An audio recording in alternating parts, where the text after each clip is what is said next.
Hello everyone and प्रणाम उन सभी को जो मुझसे बड़े हैं। तो मैं हूं सपना झा, जैसा कि आप जानते हैं। आप सभी देख रहे हैं सिपी दी ऑलराउंडर। तो रिसेंटली मैंने एक ब्लॉग अपलोड किया था जो था नौलखा पैलेस से रिलेटेड। अगर आपने अभी तक वो वीडियो नहीं देखी है तो इस वीडियो को देखकर आप जरूर जाइए एंड देखिए नौलखा पैलेस की खूबसूरती और ऐतिहासिक बातें नौलखा पैलेस से जुड़ी। अब बिहार में सिर्फ मैं एक और दिन के लिए हूँ, तो इस दिन को जाया ना करते हुए हमने प्लान बनाया कि क्यों ना हम एक और मंदिर के दर्शन आप सभी को करवाए एंड उससे जुड़ी बहुत सारी ऐतिहासिक बातें आपको बताए। मंदिर का नाम है सोमनाथ मंदिर। नहीं, मैं गुजरात नहीं जा रही हूँ, हमारे बिहार में भी एक सोमनाथ मंदिर है। हाँ, ये बात सुनकर कुछ लोगों को बहुत अटपटी लगी होगी क्योंकि सोमनाथ मंदिर तो गुजरात में है एंड वो बहुत फेमस भी है, लेकिन उस सोमनाथ मंदिर का कनेक्शन है बिहार में स्थित जो कि सौराठ में है उस सोमनाथ मंदिर से। अब क्या कनेक्शन है वहाँ के मंदिर से यहाँ का मंदिर का, ये सारी बातें तो मैं आपको आगे वीडियो में बताऊंगी। साथ साथ मैं आपको मंदिर की खूबसूरती भी दिखाऊं। को पूरा देखना मत भूलना। एंड हाँ, एज एन इंडियन हम सभी को प्राउड फील करना चाहिए कि हमारे देश के अलग अलग कोनों में, राज्यों में इतनी सारी ऐतिहासिक चीजें जुड़ी हैं। अब ज़्यादा वक्त जाया ना करते हुए चलिए वीडियो स्टार्ट करते हैं। सो कैमरामैन चलिए।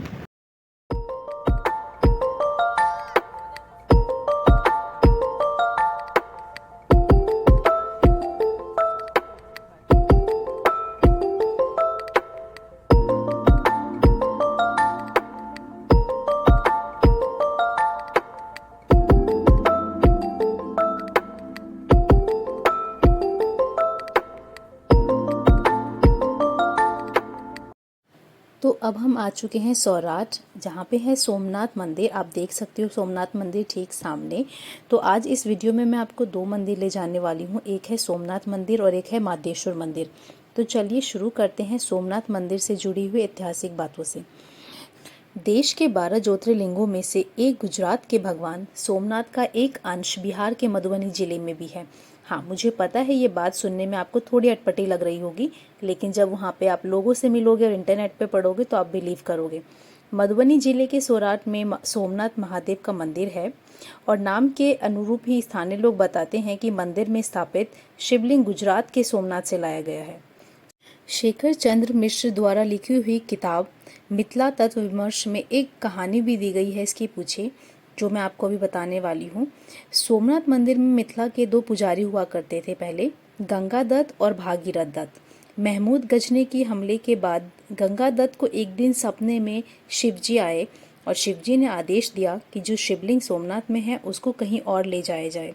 भगवान शंकर जी ने ये भी कहा कि उन्हें एक ऐसी जगह ले जाए जहाँ पे पीपल का पेड़ हो और उन्हीं के रूप का एक पत्थर भी हो। गंगा दत्त ने सपने की ये बात अपने भाई भागीरथ को बताई। इसके बाद दोनों भाई अपने भगवान के शिवलिंग को सोमनाथ से ले आए। शिवलिंग को लाते वक्त दोनों भाई एक पीपल के पेड़ के नीचे थककर आराम करने लगे और इसी बीच वहां से शिवलिंग गायब हो गई और जहाँ पे ये शिवलिंग पाई गई वहीं पर सोमनाथ मंदिर बनवाया गया है। लेकिन फिर से कुछ टाइम बाद ये शिवलिंग वहां से भी गायब हो गई और 19वीं सदी में एक मुस्लिम किसान को अपने खेत की जुताई में ये वहां पे शिवलिंग दिखा।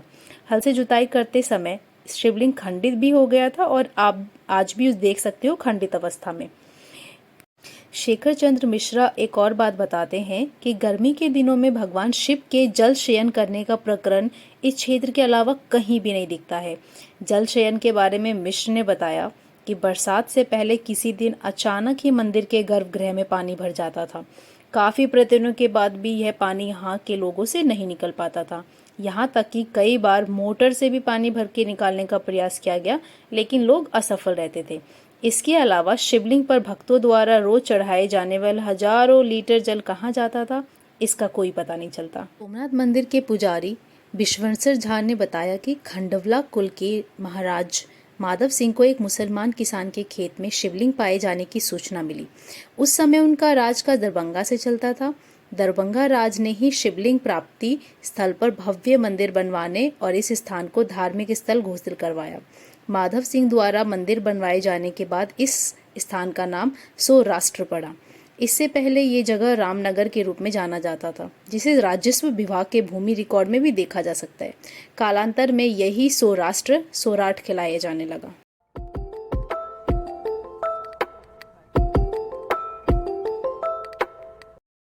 सोमनाथ मंदिर के दर्शन करने के बाद हम आ चुके हैं माधेश्वर मंदिर, जो माधव सिंह द्वारा बनवाया गया था। और ये दोनों मंदिर बिल्कुल आसपास में है एंड इस मंदिर की खूबसूरती कुछ अलग ही लेवल की थी।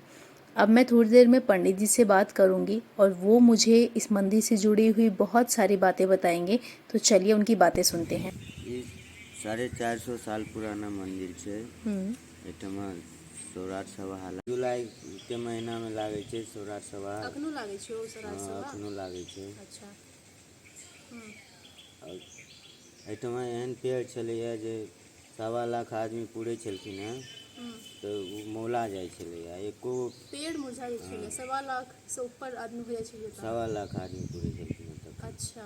ओहि के बाद जे एको आदमी कम भेला तो फिर हरा के बहरा भ जाइ छे। यह सब छै। अच्छा, तो अखन जे पहले एतऽ लागे छे के सामूहिक विवाह होइ छलैया, तो ओ सब अखनो होइ छे के मतलब अखनो होइ छे सामूहिक विवाह? हैं? तो सामूहिक विवाह में पहले की होइ छलैया? पहले होइ छलैया जे अबै छलखिन हैं, शास्त्रार्थ होइ छलैया, विद्वान सबके शास्त्रार्थ होइ छलैया। ओहिमे अपन जे भेला पसीन ओहिमे अपन बियाह। तो ओहिमे अलग अलग जगह से लड़का लड़की फैमिली के साथ आबै छलखिन और अपन मर्जी से मतलब जे लड़की पसंद नहीं है आबै से। छलैया, लड़का आबै छलैया। अच्छा। लड़का के लड़की वाला सब आबै छलखिन, लड़की नहीं आबै छलैया। नहीं।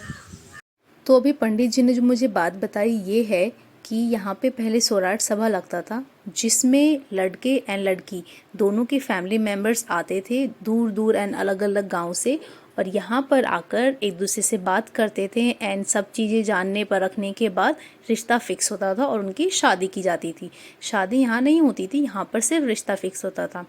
एक और बात इन्होंने बताई कि यहाँ पे एक बहुत बड़ा पीपल का पेड़ है, जिसमें अगर 1.25 लाख से एक भी नंबर ऊपर हो जाता था तो जो पेड़ है वो खुद ब खुद मुरझा जाता था, और 1.25 लाख होने पर ही ये पेड़ फिर से हरा भरा हो जाता था। ये 2 इंटरेस्टिंग बातें उन्होंने बताई है। सौराठ सभा अभी भी आषाढ़ के महीने में लगता है, लेकिन हाँ, ये इस प्रथा को सिर्फ चालू रखने के पर्पज से कुछ लोग अभी भी आते हैं।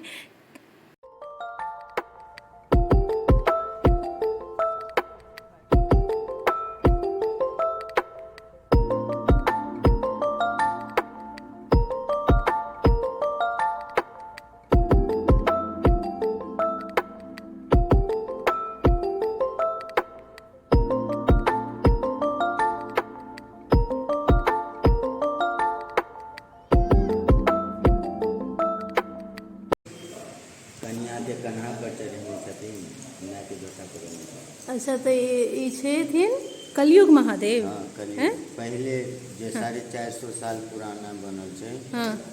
जे आब वो भ रहल छै। अच्छा, जो पंडित जी ने तीसरी इंटरेस्टिंग बात बताई है वो है कि ये जो मंदिर है वैसे 400 साल पहले बनवाया गया था, और 400 साल पहले यहाँ अगर आप देखोगे एक आकृति बनाई गई है। इसमें क्या है, ये कलयुग महादेव है, जिसमें जो हस्बैंड है उसने अपने शोल्डर पे अपनी वाइफ को बिठा रखा है और अपनी माँ को वो एक बाल पकड़ के खींच रहा है, और जो दिखाता है कलयुग को 400 साल पहले ही दिखा चुका था। और अगर आप अब देखोगे तो कहीं ना कहीं ये चीज़ें हो रही हैं। आजकल जो लोग हैं अपनी वाइफ को प्रायोरिटी रखते हैं और अपने पेरेंट्स को एंड माँ को वो हर्ट करते हैं। और यहाँ पे ऐसे ही बहुत सारी आकृतियाँ बनी हुई थी जिसके बारे में पंडित जी को भी ज़्यादा जानकारी नहीं थी। और ये मंदिर देखिए, और हर एक आकृति के पीछे कोई ना कोई कहानी और बातें छुपी हुई है, एक मैसेज छुपा हुआ है। Outstanding temple.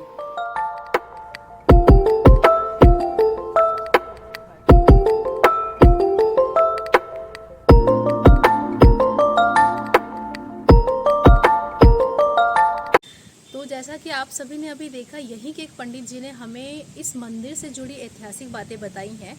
आप देखिए यहाँ की जो दीवारें हैं ये 400 साल पुरानी दीवारें हैं, जो कि माधव सिंह दरभंगा महाराज द्वारा बनवाई गई थी। अगर कैमरामैन हमें दिखा सकते हैं, अब ये बिल्कुल ठीक ठाक कंडीशन में ज़्यादा नहीं है, लेकिन देखिए मतलब इतना अच्छा फील हो रहा है। 400 साल पुरानी दीवारों को आप देख सकते हो, इट्स वेरी स्ट्रॉन्ग। ये टूट चुकी हैं कई जगहों से, सही कंडीशन में नहीं है। आपने पहले भी वीडियो में देखी होगी, पीछे की दीवार मैंने आपको दिखाई थी, वो कैसे खंडित हो चुकी हैं। सोमनाथ मंदिर एंड माधेश्वर मंदिर, दोनों ही मंदिर के जुड़ी अपनी अपनी कहानियाँ इनको अपने आप में अत्यंत रोमांचक बनाती हैं। कई सारी चीज़ें जब मैं इंटरनेट पे सर्च कर रही थी, मुझे बहुत सारी बातें पता नहीं चल पाई। जो मैं जब यहाँ पे मैं आई हूँ, मैंने यहाँ के लोगों से, यहाँ के आम लोगों से बात की है, यहाँ पे जो रहते हैं उनसे बात की है, जो पंडित जी हैं मैं उनके पास गई हूँ। हमने उनसे रिक्वेस्ट किया अगर वो बता सकते हैं, और उन्होंने अग्री किया उस चीज़ को लेकर। मैं ये आप सभी को सजेस्ट करती हूँ, जितना से जितना हो सके जो भी ऐतिहासिक हिस्टोरिकल मॉन्यूमेंट्स हैं आप वहाँ जाइए, एंड सिर्फ इंटरनेट की बातों को अपने माइंड में फिक्स ना करते हुए वहाँ पे जो लोग रहते हैं, जो वहाँ की लाइफ जीते हैं, आप उनसे मिलो, आप उनसे बातें करो। एंड ट्रस्ट मी, जब आप उनसे बातें करोगे आपको बहुत सारी ऐसी बातें पता चलेंगी जो हम गूगल पे या इंटरनेट पे नहीं ढूंढ सकते हैं। तो चलिए मैं ये वीडियो यहीं एंड करूँगी। आप सभी से एक रिक्वेस्ट है, अगेन आप देखते हो हर वीडियोस के पीछे काफ़ी मेहनत लगती है, बहुत सारी मेहनत। हम कैमरे पे ऑफ कोर्स मैं नहीं दिखा सकती हूँ। कई बार ऐसा होता है हम ब्लॉग शूट कर रहे होते हैं और हमें डांट पड़ जाती है क्योंकि वहाँ पे कैमरा अलाउ नहीं होता है। बहुत टाइम ऐसा होता है जब हम लोगों से रिक्वेस्ट करते हैं बट वो हमें मना कर देते हैं। तो बहुत सारी चीज़ें हो रही होती हैं कैमरे के पीछे जिसको मैं एडिट कर देती हूँ।